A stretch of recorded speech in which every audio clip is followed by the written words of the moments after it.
Hi, I'm Pete. And I'm Rob. And I'm Rob. And this, now it seems, is Ask Pete and Rob. Hold on, Rob.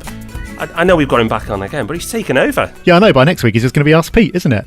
No, we are really happy to have Pete Matthew from the Meaningful Money podcast joining us for the second week in a row to answer all those pesky personal finance questions that we are not qualified to answer, but Pete more than is.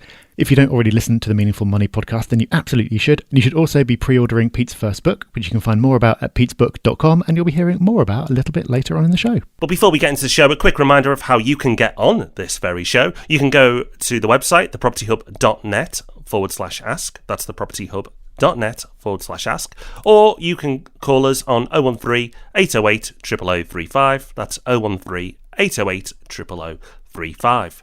However you do it, it does not matter, because we will answer it, as long as it's a good question, of course. And luckily, we've got two of those this week. So, Pete, ready to help us out again? Absolutely, raring to go. Alrighty, let's do it. Let's hear from Penny. Hey Rob and Rob, it's Penny from Orpington. I've just got a question that maybe Pete can answer for me. Can I, or how do I, use my pension to buy property? I'm not even sure if this is possible or how I would go about doing that, but I'd love to hear what you think. Thanks a lot. Okay, hi Penny, thanks for that question.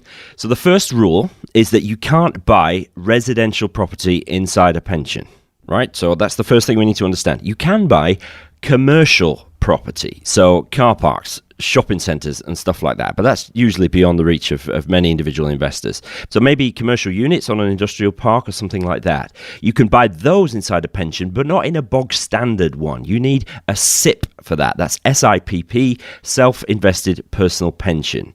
And you can even borrow to buy commercial property. You can borrow up to half the value of a commercial property on a mortgage, and then the rent you get off the property goes into the SIP. Remember, it's the SIP that owns it, and the mortgage payments, of course, are covered from the SIP as well. So that's actual physical property, but there is an alternative approach where you can get access to the property market inside a normal pension by buying a property fund. Now, there are two main types of property funds. The first are called PAIFs. Yes, you heard that right. PAIFs. That's PAIF. It stands for Property Authorised Investment Fund. Now, these are open-ended funds, a little bit like unit trusts that you can get inside your pension and your ISA. You'll be familiar with those. But the great thing about PAIFs is that eligible investors can receive the income on those funds completely tax-free. So that's perfect if you're going to hold those funds inside an ISA or a SIP where all income is tax-free within the pension or the ISA anyway. So those are PAIFs. The alternative is REITs. Yeah, I know. REITs, R-E-I-T, real estate investment trusts. And these are a little bit more complex. They're like ordinary investment trusts, which means that the fund themselves can borrow, which increases the risk a little bit. And also, as well as just being valued based on the property inside the fund, they're also valued by the market, which means that if the market thinks, well, the fund's not being managed very well, it might reduce the share price. That's called trading at a discount. If the market thinks that this fund manager is really great and is going to do great things, then the price might be elevated by the market. That's called trading at a premium. So they tend to be a little bit more volatile and tend to be a little bit more expensive. But those are two ways, two funds, which enable you to pool your money with other investors, but you can still access property, at least in some form, within an ISA or a pension. Just be careful, because there are funds sometimes which are called property funds, which don't actually hold property, but instead hold shares in property companies, which is a different beast altogether. As with all these things, you need to do your research. I think PAIFs, the Property Authorised Investment Funds, are easier to understand, arguably a little bit less risky because of the lack of borrowing, but you can get access to property in a pension, but just not perhaps in the way you were thinking. Thanks, Pete. Loads to take away from that. The main thing being that property funds really need to work on their marketing. Some really bizarre names in there, but great advice. A lot of people think you just can't buy property within a pension, but clearly there are ways. Still time in this episode for some more wisdom from Pete. Let's listen to our next question. This is from Rich. Hey, Rob and Rob. It's Rich from Romford here. Just want to say thanks so much for the podcast. Found it super helpful. So I've got a question for you guys or Pete. I'm up to 7 properties, some in my name and some in a limited company, and I'm cash flowing around 2k per month before tax. Some months I have no expenses and other months I seem to have loads of repairs. I want to leave my job, but I am unsure what figure I should get to enjoy a lifestyle and also allow for unexpected maintenance. If you could let me know, that'd be great. Thank you so much. Okay, Rich, this is a little bit of a tricky one because how long is a piece of string? From the question, really, we're talking about cash flow, right? And that really underpins everything. Whenever anybody comes to me, I always tell them that the heart of financial planning is cash flow, money in versus money out. If there's more coming in than is going out, then that's great. If there's more going out than there is coming in, then you better have some cash behind you to make up the difference. So in your case, I would consider a worst case scenario. What happens if 2 of the boilers in your properties blow up at the same time? What would that cost you to repair? It's unlikely, but it might happen. What are we talking? 6,000, 8,000? I don't really know.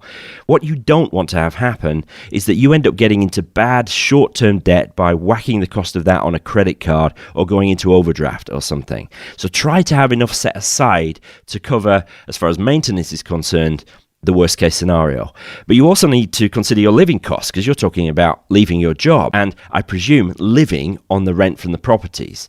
So how much can you get by on? What does your lifestyle cost? And what would you really like to live on? What would you like your lifestyle to cost? With maybe a couple of holidays a year or, changing the car every 3 years or whatever. I think whatever that figure is expressed as a monthly amount, it would be ideal, not an easy target, but ideal to get maybe 3 to 6 times that in the bank as a cushion.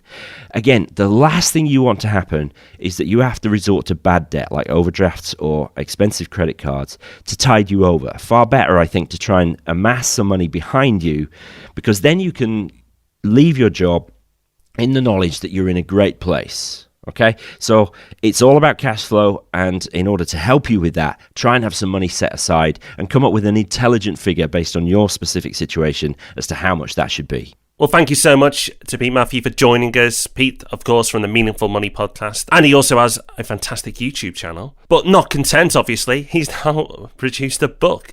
Pete, why? Why have you done this? Don't you have enough to do? Yeah, I do have enough to do, but I got asked to do it.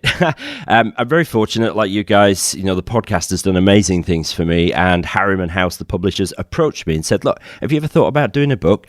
And I thought, well, I have, actually, but never really come up with the discipline to sit down and carve out the time to do that. But actually, they helped me understand that I'd basically written the book already because, having produced so much content over the last 8 years of Meaningful Money. So they really helped me distill that down and thin it out a little bit like, Michelangelo carving out a sculpture from a massive block of stone.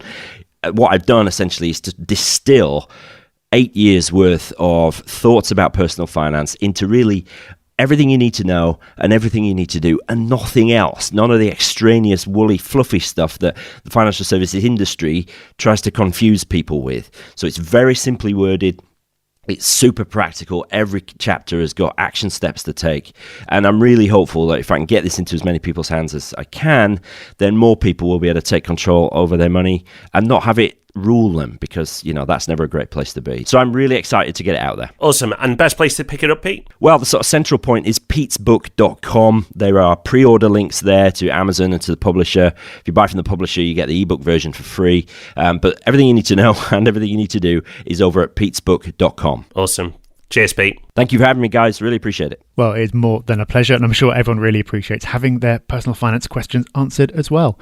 We're going to be back with Ask Rob and Rob, just Rob and Rob next week. We'll still try and make it worth a listen for you and answer another couple of your questions. And of course, the property podcast is going to be back on Thursday, so make sure you join us for that one. Until then, have a great week. Bye-bye. Bye-bye. Bye-bye.